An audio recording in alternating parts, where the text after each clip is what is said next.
So let's get started. We'll kick in today with our fourth workshop. We're going to be discussing today best practices for utility data identification and disclosure. We're fortunate enough to have Tyler Carroll here join us again with Excel to run through their experience, what they've been doing in terms of their utility identification, data identification and disclosure practices. And if everyone wouldn't mind muting themselves, feel free, raise your hand, peek in if you have something to say, but until you're ready to chat, let's go ahead and get on mute. For today, we'll head through an overview, where we're at, and then jump into our best practices for data aggregation and disclosure, pass things off to Tyler, and then review our upcoming workshops and head into some Q&A. My name is Jessica Brown, again, leading this workshop for today, and Tyler is joining us with Excel. So brief overview to kind of get in a good place for the information you'll be hearing today to wrap what we've learned so far up with what we're going to chat about moving forward. We learned in last session about the requirements for building owners and benchmarking. Process including building owners are required to annually report their previous year's whole building energy usage to the state under the requirements of this bill. In order to get this whole building data, depending on the building situation, there could be multiple tenants involved. The owner may not have access to all of their energy usage information in order to comply. So that's where utilities can step in, kind of be the hero and help out these owners, get them their whole building aggregated usage, including the tenant usage that they don't see or have access to regularly. When it comes to requirements in the bill, qualifying utilities are going to have to provide building owners a secure and easy navigable online web portal in order to request their data.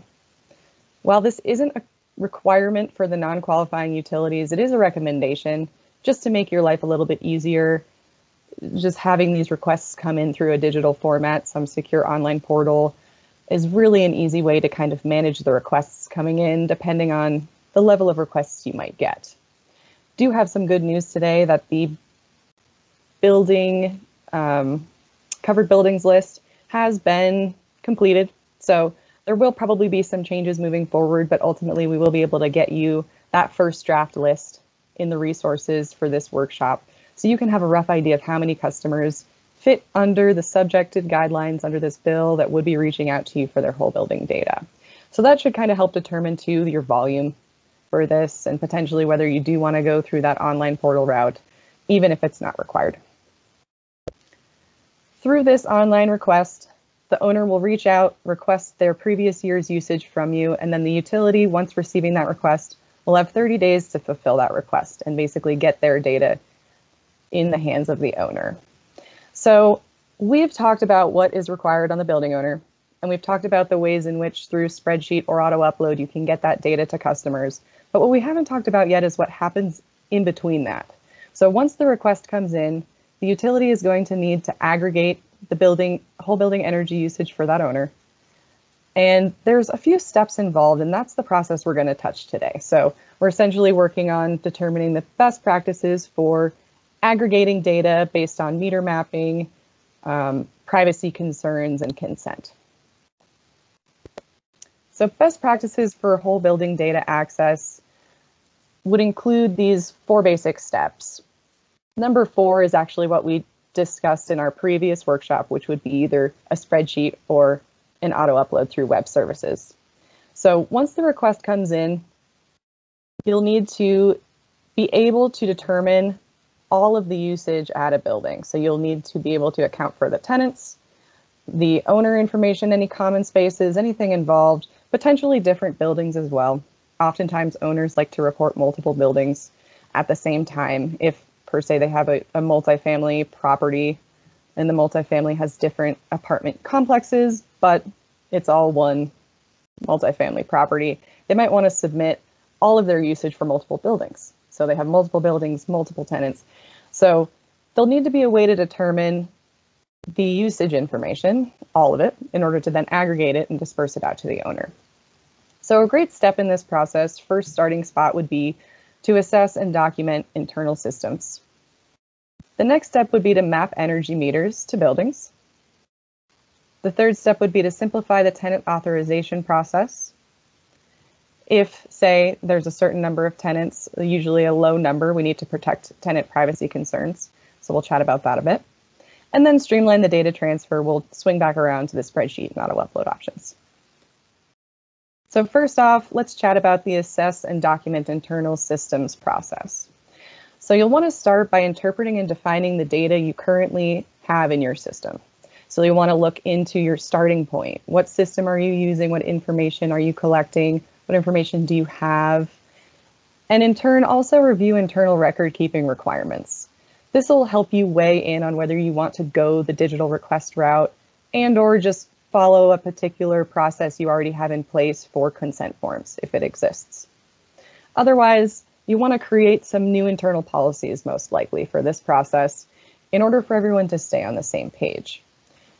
It's important to let your whole organization know the process for this, so in case anybody, a customer, reaches out, the proper information is shared, regardless of who's working with them. In addition, there's oftentimes you'll need to work together with different departments, so you'll want to make sure you document the whole process, pitfalls, things you've been running into, what works, what doesn't. Think of this as a starting point. You're not going to get to where you want to be right away. It's going to be a learning process.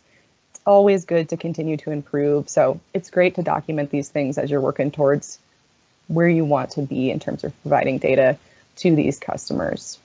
So creating these internal policies, if you need them or if you don't have them already, and or updating them to include a process for this benchmarking data request process is recommended. So next step, after we've determined what information you have, what system you're using, as well as the policies you want to put in place for accepting the request for data, as well as then aggregating the data, we need to start working on that data aggregation piece. So first bit here is mapping your energy meters to buildings. So there's a handful of ways we can do this. I've listed 3 of the most common ways and best recommendations for achieving this meter mapping process. But essentially what we want to do is develop an internal process to map meters to buildings, leveraging building owners or customers to validate these results or provide specific information that only they can provide. The exact process will vary from utility, depending on the capabilities of your existing customer information and metering systems that you would have determined in this previous step where you assess your data. But it could include one of these 3 options. First one would be to run queries in a customer system to identify all service points, energy meters, or customer accounts to then identify buildings. A second option could be matching customer account information with external data sets to link accounts to physical addresses like tax assessor information. And the third one, which might be an option to some of you and maybe not others, would be to use GIS data to match meters to a specific geographic location. Typically, this is accessible for the newer meters and potentially not the older meters. So depending on your customer base or the meters you're using, this may or may not be an option.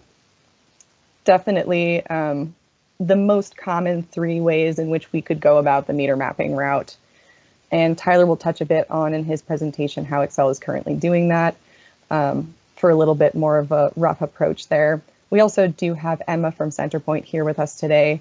So Emma, feel free to hop into at some point in Q&A to answer some additional questions on how you guys are doing it as well. And like I said, building contacts will need to provide some information to initiate this mapping. In addition to their request for data, they'll need to provide you with basic information like the addresses required for auto upload or the units that they have at their buildings or the number of tenants, number of meters, basic things that only the owner would know and be able to provide you with. Next step in the process, after you've mapped your meters and been able to accurately pinpoint all of the sources of energy and accounts at the building and aggregate those together for the full year, you need to then run a check on consent. So if in your process you've determined that this owner is requesting data at a building that has 3 tenants, the bill itself requires an aggregation threshold to be set. So aggregation thresholds come into play when consent is required. Again, we're trying to protect the data privacy of these customers. And so there are general rules in which have been set and widely accepted for protecting privacy that limit the amount of customers that would need to be required at a building in order to just aggregate that data without consent. So essentially an aggregation threshold is the minimum number of accounts in a building that are required for aggregated data to be released to the building owner without tenant consent. So a typical threshold is what we call the 450 rule. And the 450 rule is two parts. The first part refers to the number of tenants at the building. So essentially, if there are 4 or fewer tenants, those tenants would need to provide consent in order to have their information aggregated and then dispersed back to the owner. If there were 5 or more tenants, the information at the building could be aggregated and dispersed to the owner without consent from anybody. The 50% comes into play if there's one tenant at the building that's using more than 50% of the total building's energy consumption. If there is a tenant using more, and this can vary, 50% could go up to 80%, 4 could drop anywhere from 2 to 5. So this is just a standard that a lot of people have adopted, a lot of utilities have adopted. So the 50%, if a tenant is using 60%, 70% of the whole building's consumption, even if the number of tenants doesn't trip here. So maybe there's 5 tenants, but one of them is using more than 50% of the total building's energy consumption.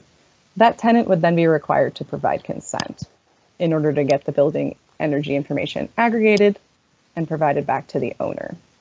So just a typical threshold that allows for privacy and security of the tenants, as well as for the utility to have some sort of guideline there to protect themselves too and protect their customers.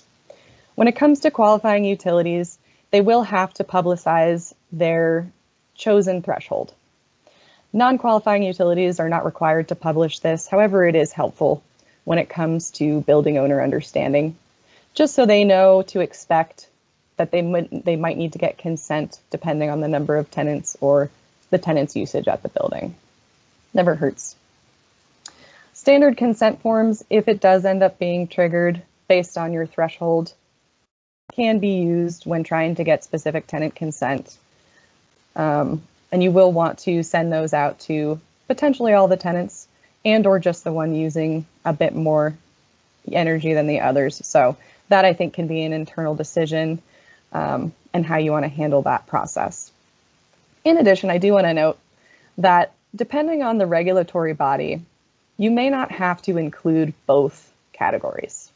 So some regulatory bodies, just this minimum number of tenants can suffice. So we'll chat about regulatory bodies in a bit, but just as a general guideline, 450 is a common threshold that people set in terms of their privacy and consent checks. The final step would be to streamline the data transfer. And as I said a bit earlier, this goes back to our discussion last workshop on the spreadsheet and auto upload options. So automating the transfer of data directly into a building's portfolio manager account via web services does tend to be an option that reduces the administrative burden on the utility as well as the customer. The customer can reach out often when it comes to the spreadsheet version, just depending on the information required. They would be reaching out on an annual basis for that information, whereas the auto upload version would continue to run without the customer having to get in touch each year for their data. So there are certain things that apply to both. Either option works depending on what you choose. Really, it's just in terms of volume, I'd say, where you're going to base that decision. Considerations when it comes to both would be probably a user guide either way, just some sort of information you would pass along to a customer to help them through the process to reduce the burden on your staff in terms of providing that support either through a phone or an email line. It would be important to have a phone or email dedicated to benchmarking, just to field those requests, streamline them, keep them in one place, and make sure you're able to address those issues. Having someone or a team who's dedicated to that process can always help, whether you choose a spreadsheet or auto upload route. And if you do choose the spreadsheet route, you do want to make sure you're providing the proper spreadsheet format, just making it easier for those building contacts to directly upload that spreadsheet into their portfolio manager account without any issues. So when it comes to creating these policies, after you've reviewed your internal systems and get a feel for where you're at and what directions you might be able to take, it's good to review the rules subject to your organization that would be applied by regulatory bodies you are subject to. So there are a handful of regulatory bodies in Colorado. PUC applies to some of you and not others. So I would take a look into my first recommendation in terms of where you get started in your own policy creation, setting your own thresholds, would be to dig into the regulations and rules that apply to your organization specifically. And this will vary. I have provided some resources here too for additional information and a lot more detail on some of these steps we've just ran through. The Department of Energy has a lot of great stuff, so I've included 3 relevant documents here for you to access, as well as their Office of Electricity offers a DataGuard Energy Data Privacy Program, which is essentially a voluntary code of ethics for utilities to adopt when establishing privacy and customer consent programs. You can apply these privacy program regulations to your benchmarking department or policies in and of itself. So you can adopt this on a utility-wide, organization-wide basis or apply them directly to this benchmarking need to fulfill your purposes and policy creation needs. So before we pass things off to Tyler, does anyone have any questions about any of the steps involved? And Tyler may shed some light on all this in terms of what they're doing currently and clarify things a bit more. But just before we head off, just wanted to make sure. Okay. Tyler, I can pass it off to you. Do you want to take over the screen and Yeah, that sounds good. I'll get my presentation pulled up here. Let's see.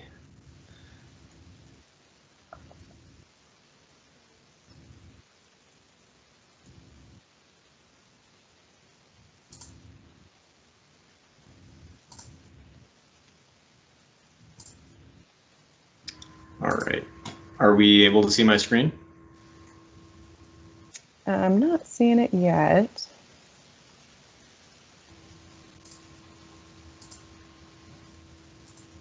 I don't know if you have to perfect. unshare. Yep. Oh, you can see it now? It took me a sec, yeah. Okay, perfect.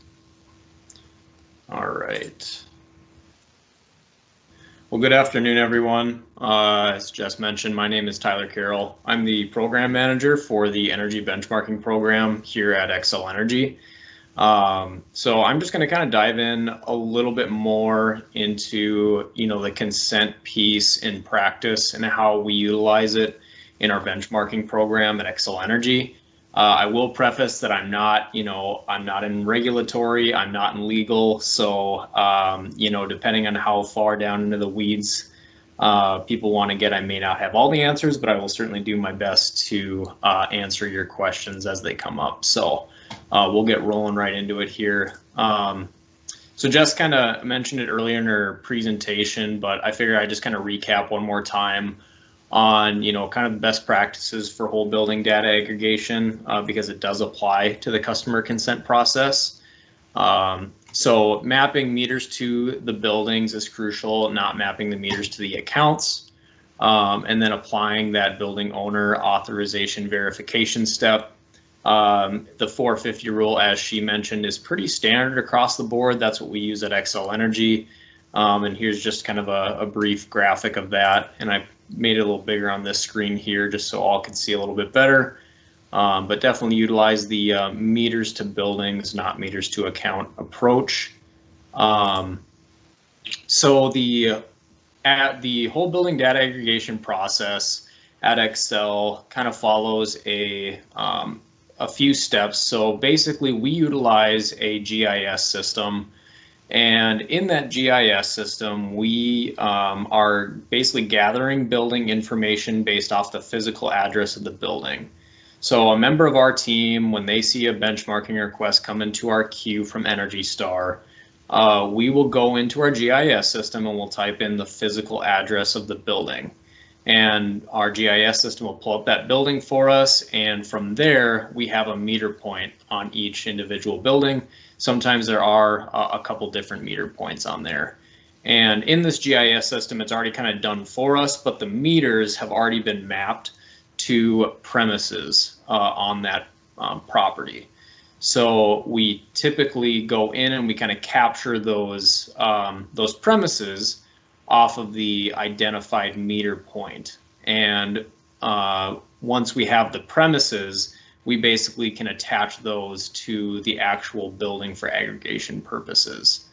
So once we've attached the premises to the building in our system, basically saying these are the premises that should be aggregated as a part of, the building that sits at 1234 Happy Lane. And that's when we go into the consent validation and utilize that 450 standard. So like Jess had mentioned, the PUC guidelines, they do say you should institute a data privacy policy. And like I mentioned, Excel does follow a 450 standard. So 4 or more tenants, then you can include the property owner's own account in that. And then no tenant using more than 50% of the whole building energy usage. So the consent process in practice. So basically, once we have those premises identified, they're attached to the property itself.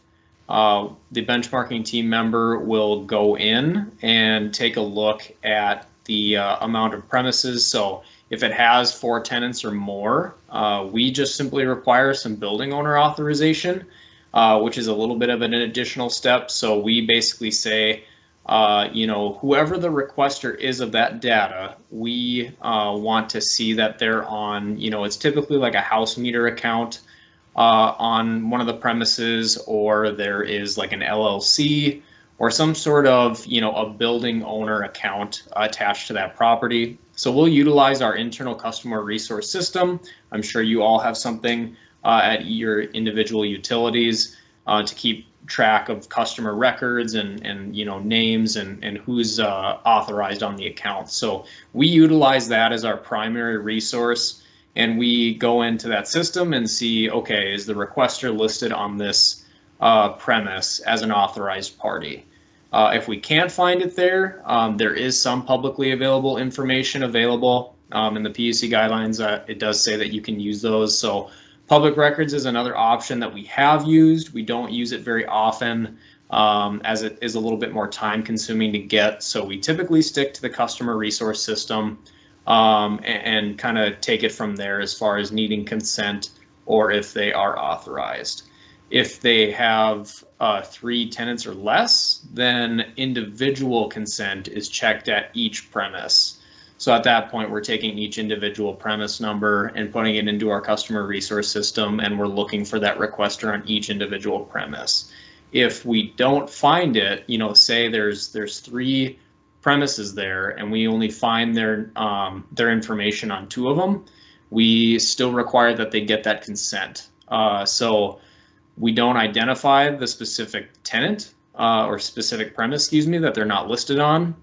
That's just, practice and what our legal team likes us to do to keep the customer's information anonymized. But that is how we utilize it at Excel. So the requester at that time would still have to go get consent. So we have 2 different ways for our customers to gain consent if they do not have it. First is, kind of our primary route is a consent form. So the consent to disclose utility customer data form, CUD for short.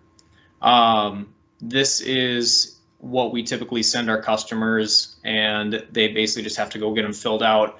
This is just the first page. There is a second that requires the authorized party on the account or the customer of record to fill out, their information saying that this requester is authorized to receive my building's data. And once we get that from either the building owner or the requester, either or can submit it back to us. We do have a separate party or team in our in one of our departments that reviews those.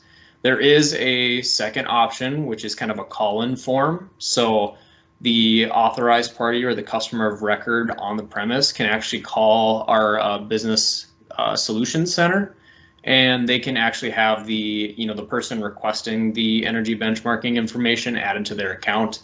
There's typically some identifiable information that they ask. It's typically good to have a copy of the bill on hand when they do that, but they can do that in a little bit quicker way too if they prefer. So this goes a little bit more into detail on those CED forms. Like I said, they have to be signed by the customer of record authorizing the energy benchmarking requester of data to receive that data. And basically, the CUD form was developed internally, and it did have to be submitted to the PUC for approval before use. I know we've tried to make subtle tweaks to it over the years as well. Just kind of as an FYI, we did have to submit those little tweaks to the PUC as well. So I would recommend if you're going to go, have like kind of a paper format, I would just make sure that you think through everything that you want in there, make sure it's approved by all parties. I would just do it right the first time. That way you don't have to go to the PUC, every single time you make a slight adjustment to it. We do have a separate approval team, like I mentioned, for these forms. I would say, in an ideal world, it might be better if you can, simplify that process. If you do have a, a separate team that, kind of a separation of power within your organization, and you do have a separate approval team, I would just, clue them in right away in this process and, try to figure out a timeline that works for both parties. So that way, the customers requesting the data aren't being held up for, multiple days or weeks even for a approval. As far as calling in, like I mentioned, the customer of record can add the requester to the account via phone. They'll have their bill and some other, identity validation records at the time of call. So that's a pretty simple process as well. If that's something that your, legal and regulatory teams are okay with, I think that's a great option too. We've had quite a few customers utilize that. And finally, I'll just kind of wrap up with some key learnings here. A few things that we do and a few things that we're hoping to improve and enhance as we move forward with energy benchmarking moving forward. But consent validation, it's not 100% straightforward, and each building does look kind of different, and sometimes there are some that kind of toe a weird gray line. So just ensure everyone that's involved in the energy benchmarking process, those that are actually executing it on the back end for the customers, do A, understand what the PUC guidelines and rules are, and then B, understand specifically what your company's policies are in regards to consent and what's accepted and what's not. Highly recommend working closely with your regulatory and legal teams. I don't really think you can get around that, but I would just bring them in and make sure they fully understand kind of what you plan to implement, because it'll help both them develop these policies, and it'll help you make sure that it's going to work in practice good for you and for your customers as they request this whole building data. I would recommend having a way for customers to submit forms online. As Jess had mentioned, we currently don't have that in practice, but that is something we're looking to enhance in the future. I know with everything being online these days and so many people utilizing computers and smartphones for various different things, if you can, supply that for your customers, if that's an option for them, it'll make the customer service experience that much better. And then if you do have to have a separate, team that does the approval of, either an online form or some sort of PDF format, I would just work very closely with them, understand what they need, kind of what their timeline looks like. Like I said, it'll just kind of make the whole system flow a lot easier if you're in constant communication, and if they understand your process and what you're up against for even numbers, especially around this time of the year with deadlines coming up, it'll make everyone's lives a little bit easier. And just as best practice, I recommend it's better to be safe than sorry. At Excel, we're probably a little bit more strict with our customer data, and there's a reason for that. We don't want to run into any issues with authorizing a push of data that shouldn't be. So it's always a little bit better to stay on the safe side. If it's questionable, just have them get consent. Not a big deal.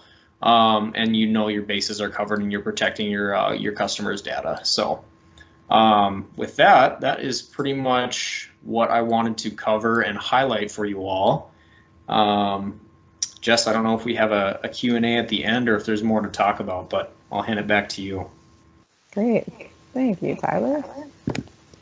Very helpful. I do want to say too, I forgot to mention this specifically, so I want to make it clear that essentially, whether you choose the spreadsheet or auto upload route, we will have to all basically find some way to get this aggregation process happening on the back end. So they'll need to begin with just meter mapping basically and attaching meters to buildings, finding some sort of system to allow for this data aggregation process to run smoothly when a request comes in.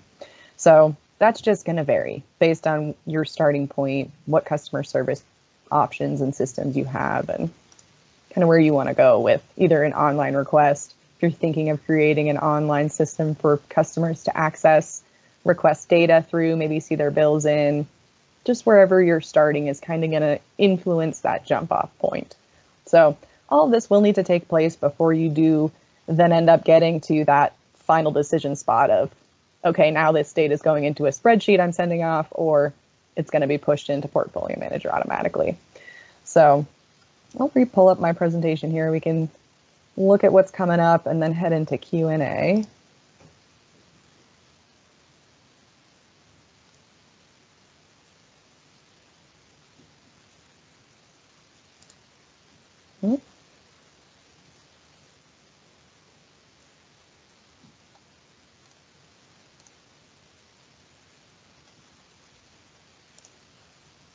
Okay, everybody see this? Looking up the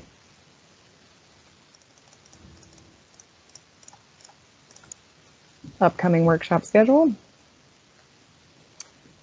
So, yep, perfect, thank you. Coming up next, we have funding options for data systems, and we'll probably dig into a little bit about, potential customer portals as well in this session. And then final session that we're going to have on June 16th, after getting the responses from the survey sent out last workshop, thanks to those of you who replied, we will plan on doing a workshop summary, keeping it like in an open forum type structure where there's flexible Q&A and we can kind of talk about anything involving this whole process that anybody wants to get more clarification on or more discussion around. But today, let's hop into our Q&A, see where you all are at in terms of data aggregation, meter mapping, tenant consent, aggregation thresholds. And at this time too, Emma and Kirk, I don't want to throw you under the, I'm going to jump in here with you, but if you're with us, if either of you want to chime in and if you have anything else to add on the subject, I'm sure everyone would appreciate that too. So feel free. And at this time, anybody's welcome to turn on their mic and let us know what you're wondering. Hi, Jessica. Joel Danforth here from United Power. Can you tell us when the state will be releasing the list of addresses that will be required to report? Yeah. We will need that to begin the process of mapping meters. Yep. Yeah, so we've just finalized that list. It may update a bit slightly as things develop and move forward and the program kicks in, but for now we have a good first draft for you, and I'll send that out with the resources for this workshop. Thank you. Yep.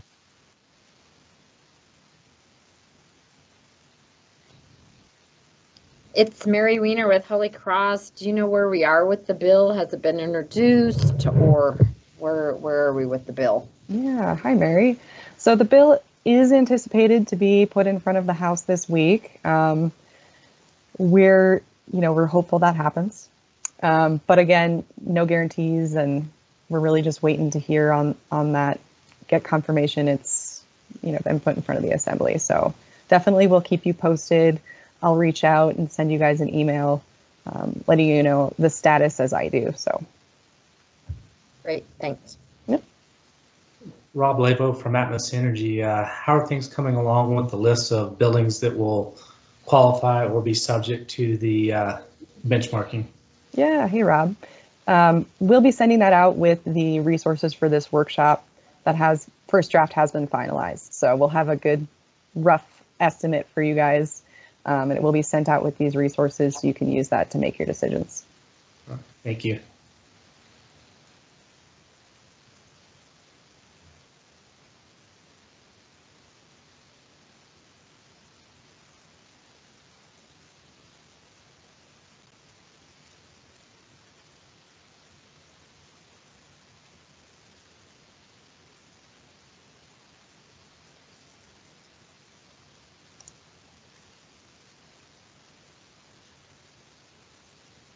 Any other questions involving the topic of today, data aggregation and things like this? Considerations that are on your mind right now about that process, and maybe some thoughts on how to get over hurdles that you're anticipating at the moment? While we have some resources here to chat about what they've been doing in their experiences.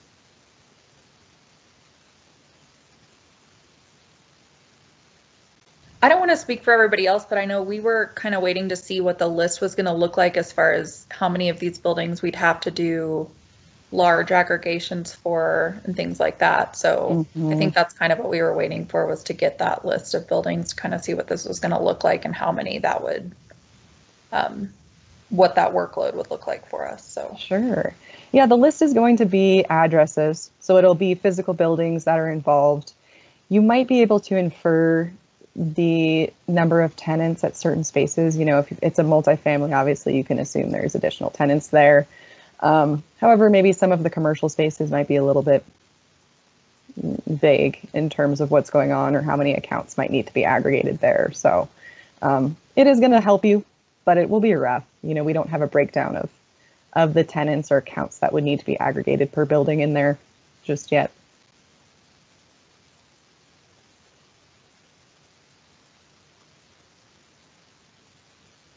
Hi, Jessica. This is Brent Urich. I apologize if I missed this, but is there a spreadsheet template that has been provided that gives us kind of the columns of data that you're looking for?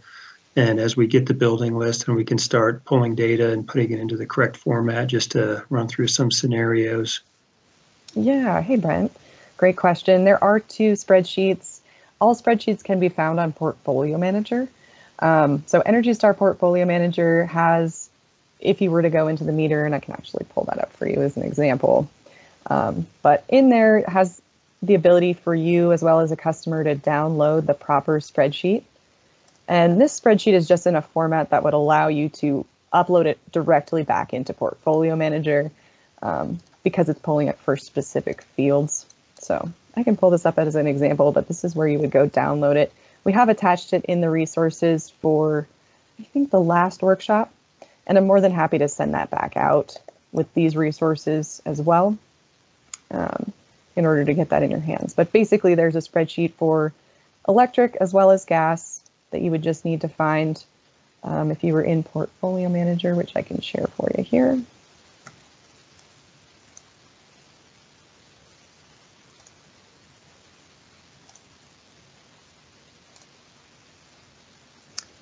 If you're in Portfolio Manager, head into any property that you've just created and you've had a meter added to, poke into that meter, and down here at the bottom underneath where the data would be, you can find this spreadsheet to download. So this is where you can access that. We'll resend it out to you so you have it, but just so you know, if you ever do need to track it down again, this is where it lives.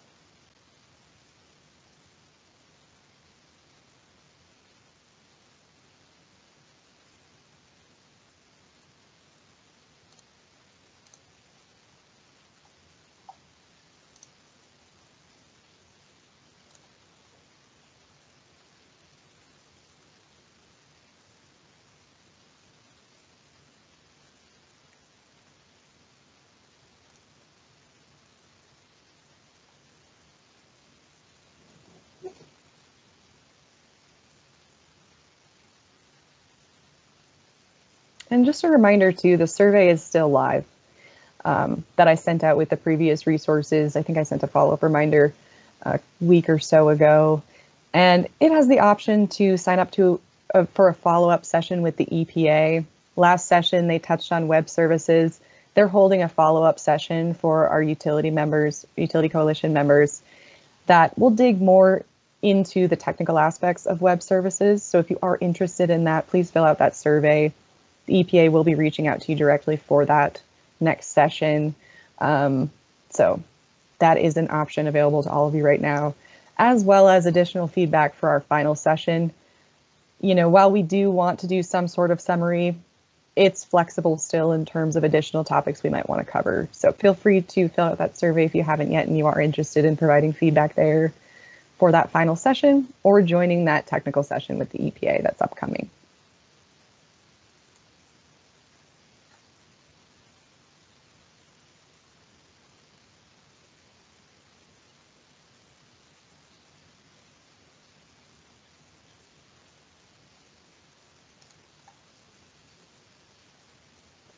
Any final questions for anyone, or we can maybe wrap this up a bit early this session and give some time back to y'all?